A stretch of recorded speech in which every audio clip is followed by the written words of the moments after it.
Alors, je m'appelle Tiffany Da Silva et avec Suzanne Schmidt, qui n'est malheureusement pas là, nous travaillons sur la verticalité et le symbolisme.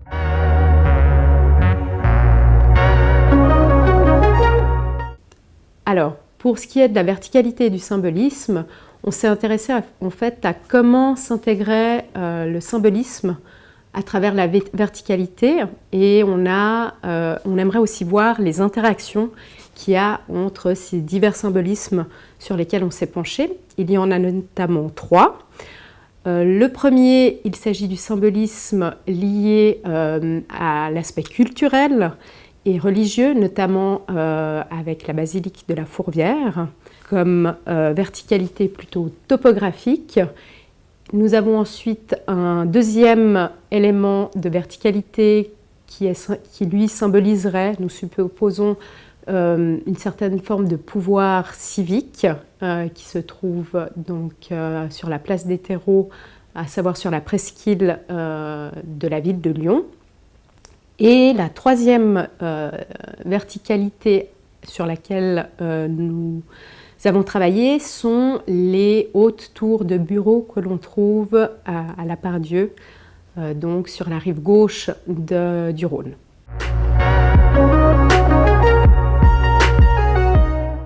Alors, au niveau de la méthodologie, on a procédé de la manière suivante. Donc, on savait qu'on devait partir de jour à Lyon. On a récolté un maximum de données plutôt théoriques en lisant de la littérature, notamment sur la symbolique à travers la verticalité de divers auteurs, ce qui nous a permis en fait d'assembler les aspects théoriques, on va dire, sur la verticalité et le symbolisme en parallèle. Ensuite, on s'est renseigné également sur comment était structuré Lyon de manière générale, parce qu'on n'avait pas la connaissance des lieux, en tout cas pour ma part et pour une de mes camarades aussi. Ensuite, sur place, donc on a décidé de procéder de la manière suivante. On a envoyé on voulait faire des interviews, si possible, de personnes qui vivaient les lieux, ces 3 lieux dont j'ai parlé lors de la problématique. On voulait en fait interroger à chaque fois une personne qui travaillait dans ces lieux. Alors, on a envoyé 3 mails. L'un, si possible, à une personne qui travaillait dans la basilique de la Fourvière. Le deuxième mail, on l'a envoyé à la personne qui s'occupe des carillons pour le beffroi qui se trouve au sein de l'hôtel de ville qui se trouve à la place des Terreaux. Et nous voulions une personne, si possible, une personne qui travaille dans les bureaux d'une des 3 grandes tours que l'on peut trouver à la place, dans le quartier de Part-Dieu. Malheureusement, 2 d'entre elles ne nous ont pas répondu tout de suite. Par contre, on a eu une réponse favorable de la part de la maison du projet qui s'occupe en fait de l'urbanisme du quartier de Part-Dieu. C'était donc la chargée de communication, dont je vous raconterai certainement plus de choses plus tard.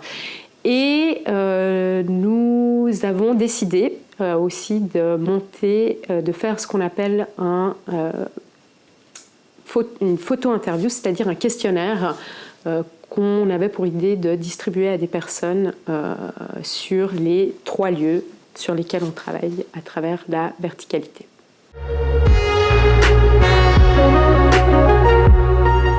Pour ce qui concerne les 2 jours à Lyon, on a eu l'opportunité de rencontrer diverses personnes qui nous ont appris pas mal sur l'urbanisme à Lyon en général. Toutes étaient intéressantes et peuvent être mobilisées dans le cadre de notre travail, mais je ne vais pas m'attarder dessus plus longtemps. J'ai trouvé, peut-être la seule chose que j'aurais à dire par rapport à ça, ce que j'ai trouvé intéressant, c'est de pouvoir avoir des cours théoriques, on va dire, une conférence théorique, mais dans un environnement qui sort du cadre d'une salle de cours. Donc ça, je trouvais intéressant, et puis ça permet aussi de mieux appréhender certaines choses, notamment la conférence qu'on a eue vers la basilique de la Fourvière avec ce paysage de Lyon qu'on peut lire assez facilement. En ce qui concerne notre travail, donc par rapport à la méthodologie, on a, si vous voulez, pratiqué deux choses différentes. La première, donc, c'est une interview avec Madame Latapie, qui était donc la chargée de communication de la maison du projet du quartier Pardieu, avec qui on a passé 1h30 et qu'on a interviewé.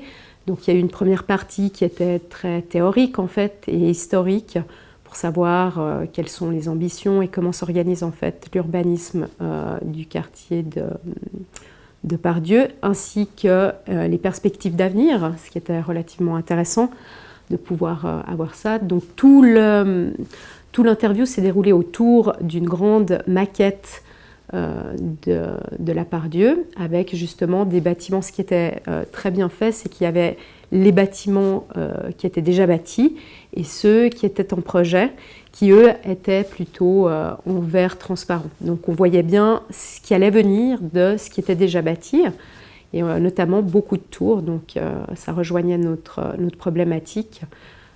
Donc voilà, très intéressant. La deuxième partie de l'interview portait plutôt sur le ressenti de Madame Latapie en tant que personne et en tant que praticienne c'est-à-dire de la vie et de sa pratique du lieu, c'est-à-dire de Pardieu. Donc c'était aussi intéressant de pouvoir voir ses impressions, parce que quand on parle de symbolisme, il y a aussi un système de valeurs qui se cache derrière, et donc c'est important, je pense, de comprendre quelles sont les représentations qu'elle-même se fait du quartier dans lequel elle travaille et dans le projet dans lequel elle est investie et qu'elle doit défendre, bien sûr, en tant que chargée de communication. Donc là, il va falloir, je pense, dans le cadre de notre travail aussi, analyser le discours qu'il y a derrière voilà, la simple façade qu'on peut avoir quand on fait un interview. Deuxième chose que nous avons fait le deuxième jour, à la fin des différentes visites qu'on a pu faire à Lyon. Nous sommes allés à la gare avec 30 questionnaires qu'on a distribués à des personnes de différents types, on va dire, âge, sexe, genre. Et donc, juste pour avoir en fait leur ressenti par rapport à quel lieu à Lyon représentait le pouvoir parce qu'on pensait, si vous voulez, à la base, que la verticalité symbolise le pouvoir, mais qu'à différentes époques et à différents lieux, le pouvoir appartient à des institutions différentes. Donc on a photographié donc, ces 3 lieux sur lesquels on travaille, c'est-à-dire l'hôtel de ville avec son beffroi, la basilique de la Fourvière sur la colline de la Fourvière, et les 3, si vous voulez, la vue des 3 grands bâtiments, des 3 grandes tours de bureaux de Pardieu. Et l'idée, c'est qu'il devait ordrer en fait en fonction du pouvoir qu'il donnait à chacun de ces lieux. Donc voilà, c'était l'objectif de ce questionnaire. Et il a très bien marché. J'ai été surprise en bien. Les gens, pour la plupart, ne refusaient pas. On était à la gare, donc il y a beaucoup de mouvements. Les gens peuvent être pressés, mais la plupart du temps, ils étaient d'accord de répondre à nos questions. Donc ça, c'était vraiment chouette et ça nous a pris très peu de temps. Donc voilà, c'est plutôt positif et les gens sont très sympas.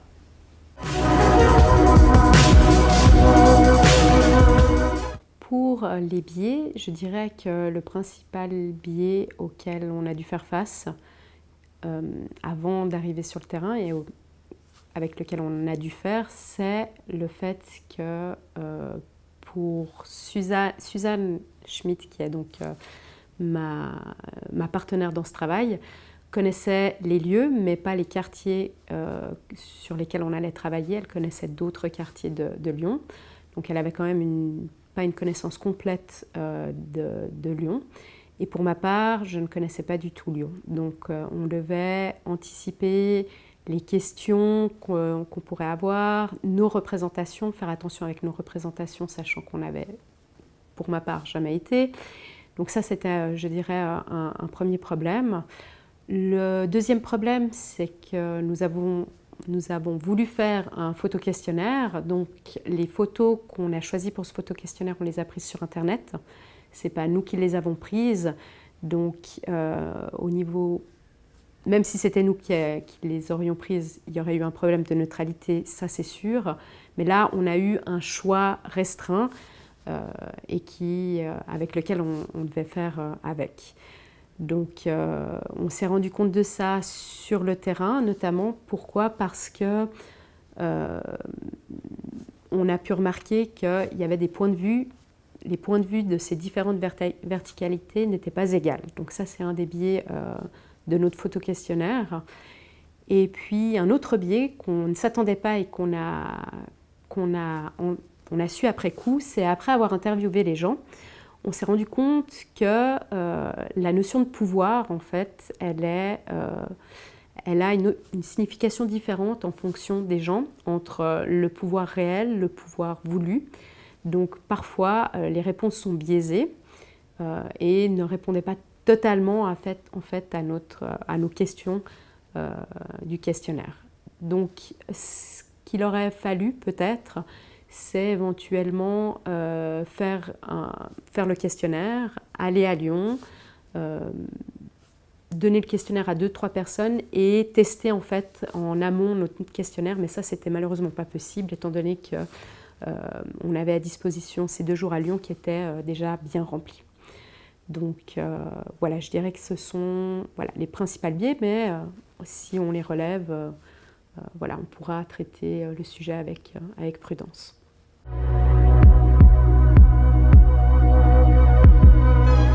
Pour ce qui est donc de ces 2 jours, moi j'ai trouvé original que c'était un atelier original et un cours original parce qu'on part de Genève vers une ville qu'on connaît ou qu'on ne connaît pas. En l'occurrence, pour ma part, je ne connaissais pas Lyon. J'avais des a priori, pas forcément négatifs ou positifs, mais je ne m'étais jamais dit que Lyon était une ville à visiter avec plein de choses à voir. Et puis, d'y avoir été, ça m'a permis de voir que c'est une ville, en tout cas, qui a le mérite d'être connue. Et donc ça, c'est une première chose. Et je trouve que un cours où on est sur le terrain, c'est très intéressant et ça a du sens.